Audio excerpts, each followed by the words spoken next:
საღამომშვიდობისა, გეთილი იყოს თქვენი მობრძანება გადაცემაში On the Record, რომელიც არის 24 News-ის სიღრმისეული ინტერვიუს შოუ. ორშაბათს უკრაინამ აღნიშნა თავისი დამოუკიდებლობის 35 დღე, მაშინ როცა ომი რუსეთთან კვლავ გრძელდება. 4 წელიწადი და ნახევარი მას შემდეგ, რაც რუსეთი სამხრივად შეიჭრა უკრაინაში, ფრონტის ხაზი ძირითადად გაჩერებულია მინიმალური რუსული წინსვლით აღმოსავლეთ დონბასის რეგიონში. მაშინ როცა ორივე მხარე ერთმანეთს მძიმე სარაკეტო და დრონულ თავდასხმებს აკეთებს და ამ მთელი დროის განმავლობაში ისრაელის ელჩი უკრაინაში მიხაილ ბროდსკი მუდმივი რუსული სარაკეტო და დრონების საფრთხის ქვეშ ცხოვრობდა.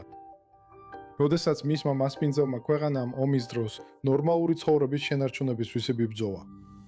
ინვაზიის ქაოსური პირველი საათებიდან დაწყებული საელჩოს ოპერაციების დროებით ვოვში დასავლეთში გადატანის გადაწყვეტილებამდე ბროდსკის ომის დროინდელი დანიშვნა სრულიად განსხვავებული იყო მისთვის მანამდე განცდილთან შედარებით.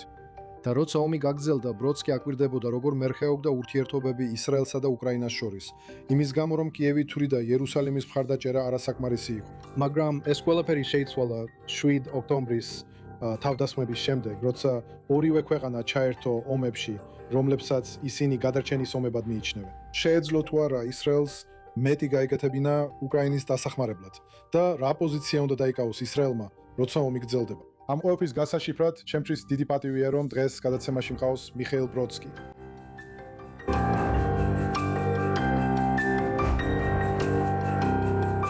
ბროდსკი, ისრაელის დიპლომატია, რომელმაც ახლახან დაასრულა 5 წლიანი საქმიანობა უკრაინაში, ისრაელის ელჩის პოსტზე, რომელიც ეკავა ბენეტის, ლაპიდის და ნეთანიაჰუს მთავრობების დროს. ის არის პირველი ოლე, ანუ იმიგრანტი, რომელიც 1990-იან წლებში ყოფილი საბჭოთა კავშირიდან მასობრივ ალიაზე ჩამოვიდა და გახდა კარიერული ელჩი. მან ადრე ელჩის პოსტი ეკავა ყაზახეთსა და ყირგიზეთში. მიხეილ ბროდსკი, დიდი მადლობა, რომ დღეს საღამოს შემომიერთდით. გამარჯობა და მადლობა მოწვევისთვის. შესანიშნავია.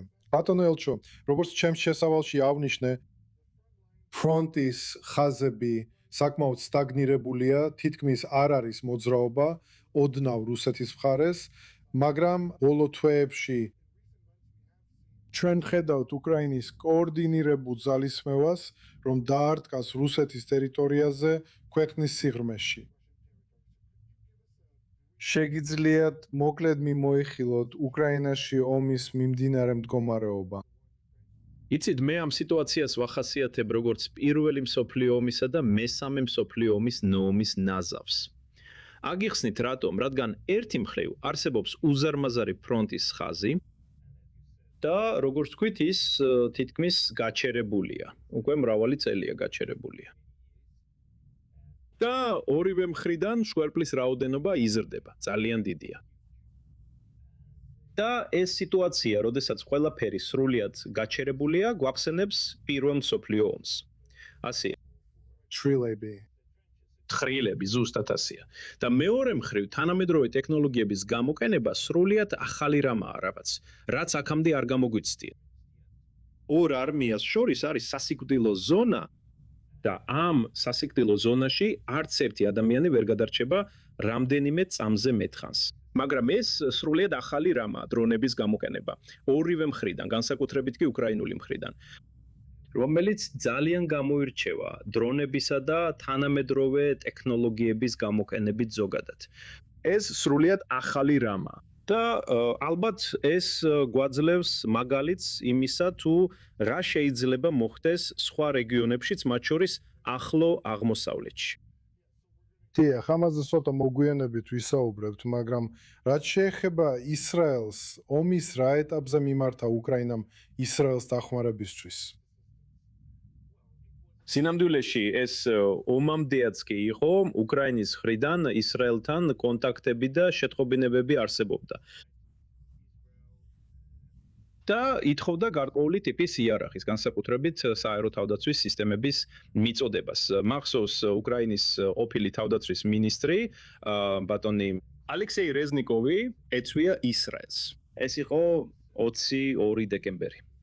ომამდე 2 თვით ადრე. მე მას ამ ვიზიტზე თან ახლდი და მან ძალიან ზოგად ფორმაში, მაგრამ მაინც განიხილა ისრაელიდან უკრაინისთვის იარაღის მიწოდების შესაძლებლობა. ეს არასოდეს მომხდარა მრავალი მიზეზის გამო. ჩვენი წითელი ხაზები, ჩვენი შეზღუდვები, რაც ყოველთვის ჰქონდა, მხოლოდ ერთ-ერთი მიზეზია, მაგრამ სხვა მიზეზებიც არსებობს. ჩვენ სფეროში ისრაელსა და უკრაინას შორის ურთიერთობების ისტორია და კიდევ სხვა მიზეზები. და რა თქმა უნდა, როცა ომი დაიწყო, მაშინ მოთხოვნები მართლაც ძალიან გადაუდებელი გახდა. და ზელენსკიმ ოფიციალურადაც და არაოფიციალურადაც მიმართა ისრაელს და სთხოვა განსაკუთრებით რკინის გუმბათი მიეწოდებინათ. იცით, ყველა საუბრობდა რკინის გუმბათზე. და ჩემდა გასაკვირად მივხვდი, რომ რაღაც მომენტში ბევრ ადამიანს ეგონა თითქოს არსებობს ნამდვილი რკინის გუმბათი, რომელიც მთელ ქვეყანას დაიცავს, რაც აშკარად ასე არ არის. და ასე არ არის.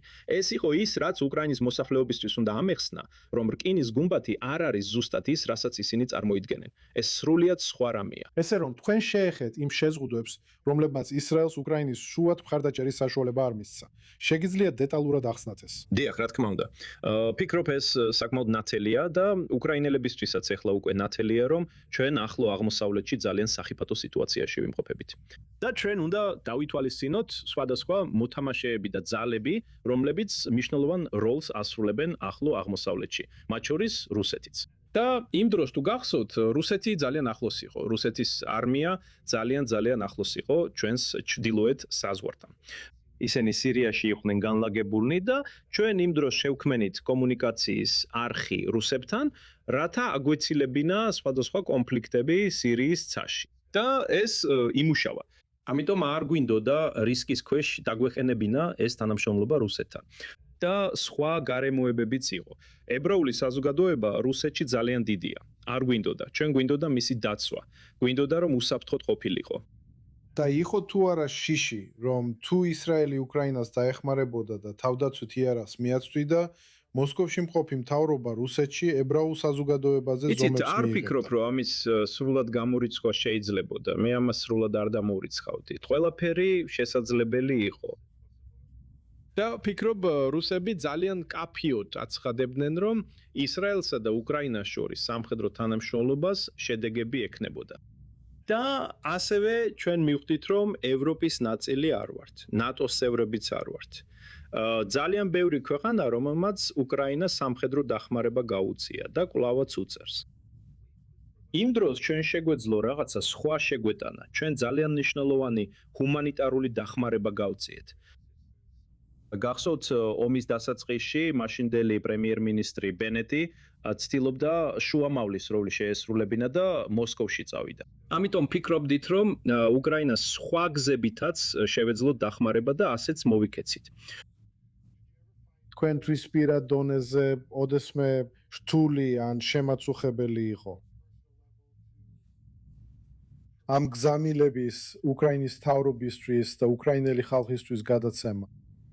რადგან წარმომიდგენია, რომ შინაგანად გინდოდათ ისრაელი უფრო მეც აკეთებდეს, მაგრამ თქვენ ესმოდათ შეზღუდვები, ასე რომ ოდესმე გიგზნიათ დისკომფორტი ამ სირთულის კიევისთვის გადაცემისას. ასე ვიტყვი, ეს ჩემთვის რთული იყო, დიახ, ნამდვილად. მაგრამ შინაგან კონფლიქტს არ გვძნობდი, რადგან მესმოდა ჩვენი პოზიციის მიზეზები და სირთულე.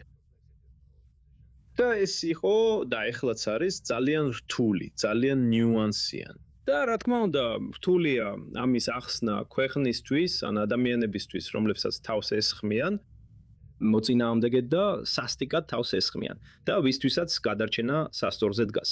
ასე რომ ეს მარტივი არ იყო. ვიმედოვნებ, რომ საბოლოოდ მე და ჩემმა კოლეგებმა შევძელით აგვეხსნა, ან სულ მცირე გადაგვეცა ისრაელის გადაწყვეტილებების მიღების ლოგიკა. ასევე შევძელით სიტუაციის დაბალანსება, როცა უკრაინას ძალიან მნიშვნელოვანი კრიტიკული ჰუმანიტარული დახმარება გაუწიეთ. ეხლა თქვენ შენიშნეთ თუ იყო რაიმე განსხვავება იმაში თუ როგორ მოექცა უკრაინას სხვადასხვა პრემიერ-მინისტრების დროს, ბენეტის, ლაპიდის. არ ვფიქრობ ასე. მგონია, რომ ზოგად პოლიტიკაზე კონსენსუსი იყო, რა თქმა უნდა, ნიუანსები არსებობს, მაგრამ ზოგადად პოლიტიკაზე რო ვილაპარაკოთ, ბევრი არაფერი შეცვლილა. უკან მოხედვით, მოცემული შეზღუდვებიდან გამომდინარე, ზოგიერთი მათგანი ერთნაირი არ არის. რადგან რუსეთის გავლენა სირიაში ისეთი აღარ არის, როგორიც ადრე იყო და ისრაელს აღარ სჭირდება იგივე კოორდინაცია მოსკოვთან. თემანდელი გადმოსახედიდან ფიქრობთ, რომ ისრაელს მეტი უნდა გაეკეთებინა უკრაინის მხარდასაჭერად? ყველაფერი შეიცვალა 7 ოქტომბრის შემდეგ. და მჯერა რომ ბევრი კითხვა უკრაინული მხრიდანაც გაქრა 7 ოქტომბრის შემდეგ. ფიქრობ მათ ბევრად უკეთ გააცნობიერეს რა ტიპის გამოწვევებს ვაწყდებით აქ, რა სახის საფრთხეებს ვაწყდებით და რა ტიპის მტრებს ვუპირისპირდებით. მაგრამ მათ ესმით, რომ ჩვენი შესაძლებლობა უკრაინის სამხედრო სფეროში დახმარების მხრივ ძალიან შეზღუდულია. და პირადად მე მჯერა, რომ ჩვენი პოლიტიკა არ შეიცვლება მანამდე, სანამ უკრაინაში ომი არ დასრულდება. და იმედი მაქვს ეს მალე მოხდება, მაგრამ იცით, არასდროს იცი. და არავინ ფიქრობ, არავინ იცის, როდის მოხდება ეს. ეხლა არის ერთი რამ, რაც მართლაც გამაოცა ამ ომის მიმდინარეობისას. ის თუ როგორ აღიქვამს ეხლა დასავლეთი უკრაინას.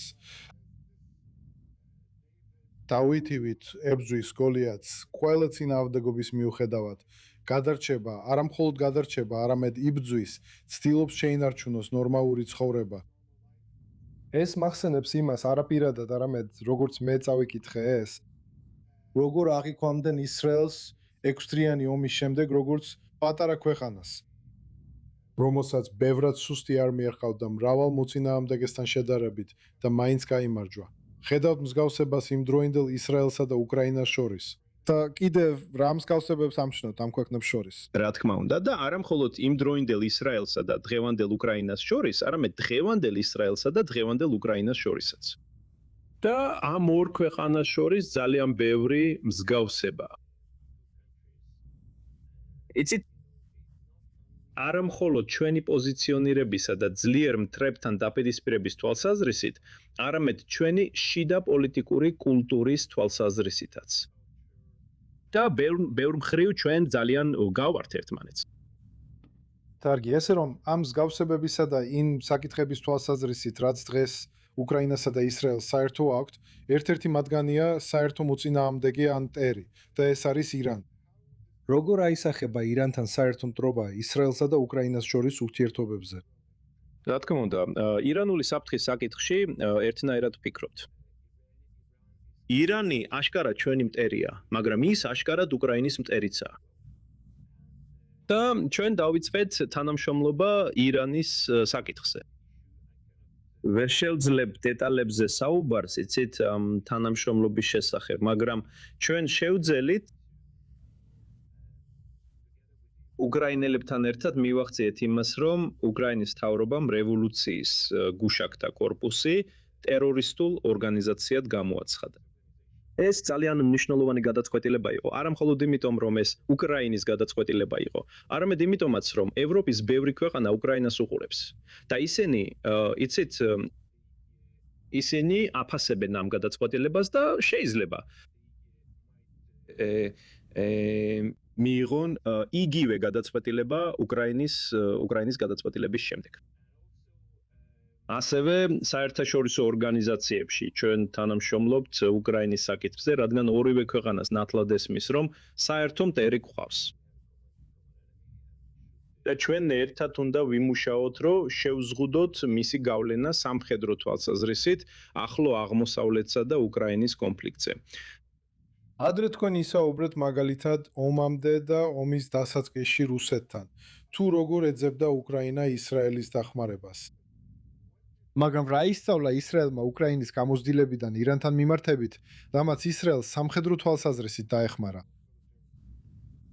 მე ვფიქრობ, რომ მთელი მსოფლიომ ბევრი რამ ისწავლა უკრაინისგან და რომ შეგიძლია ძალიან სერიოზულ მტერს დაუპირისპირდე, შეგიძლია კიდევაც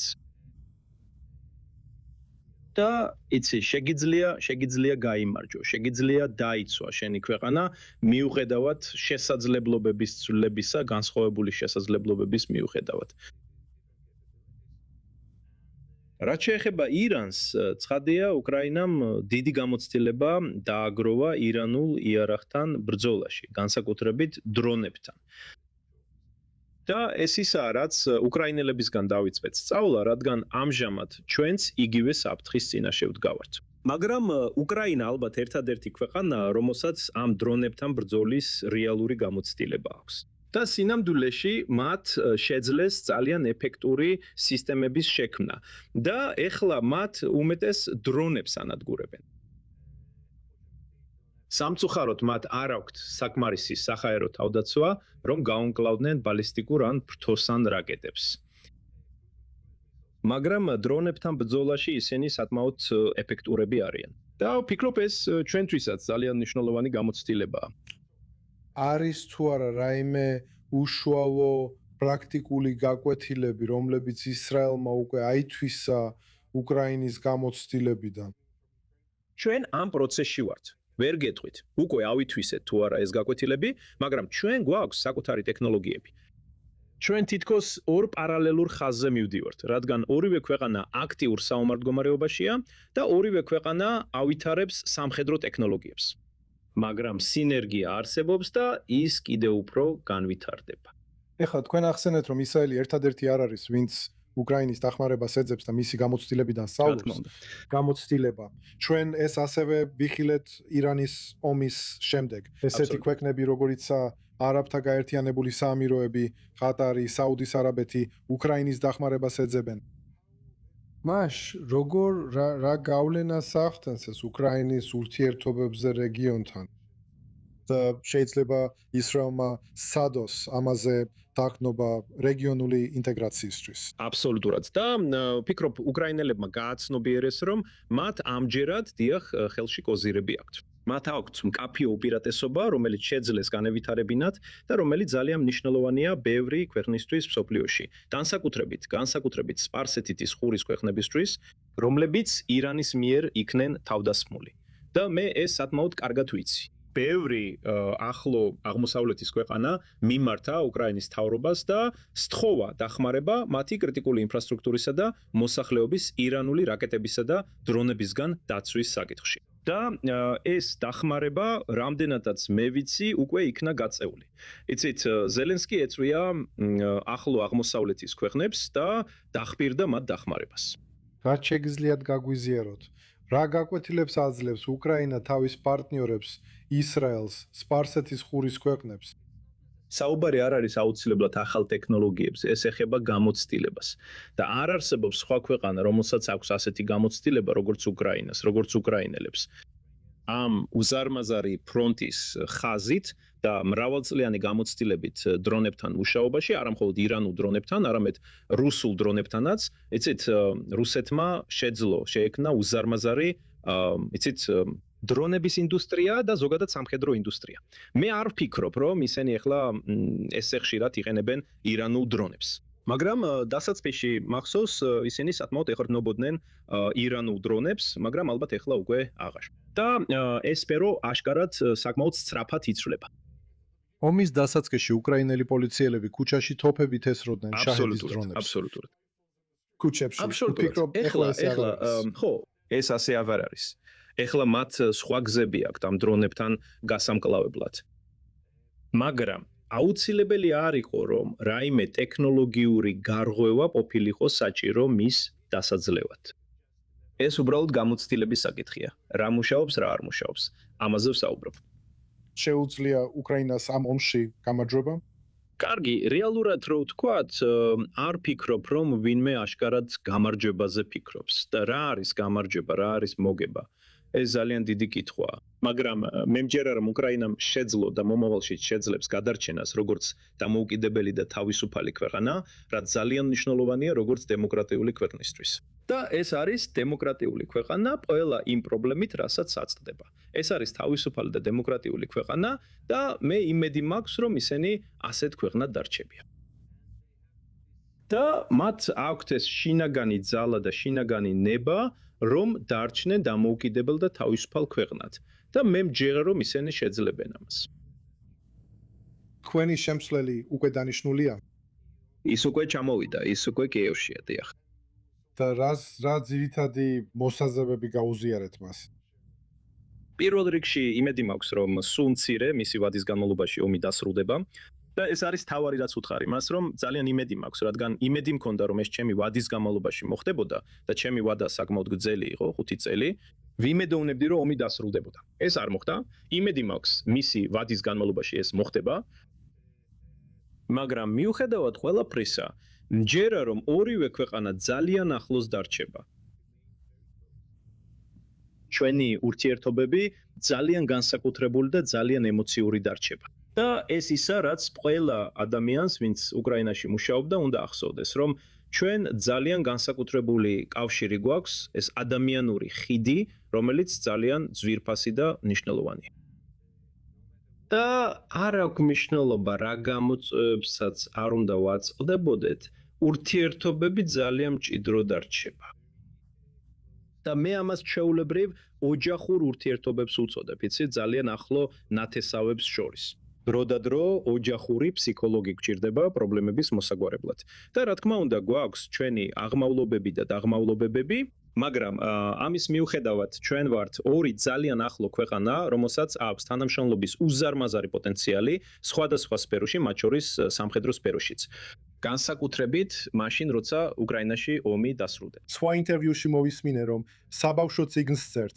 დიახ, მე და ჩემი ცოლი ერთად დავწერეთ ის ილუსტრატორი და მხატვარია ჩვენ ერთად დავწერეთ საბავშვო წიგნი, რომელსაც უკრაინაში ომთან არანაირი კავშირი არ აქვს, მიუხედავად იმისა, რომ ის ომის დროს დაიწერა, მაგრამ ომთან კავშირი არ აქვს. ის საუბრობს დიპლომატიაზე და იმაზე თუ როგორ უნდა აღზარდო დიპლომატი.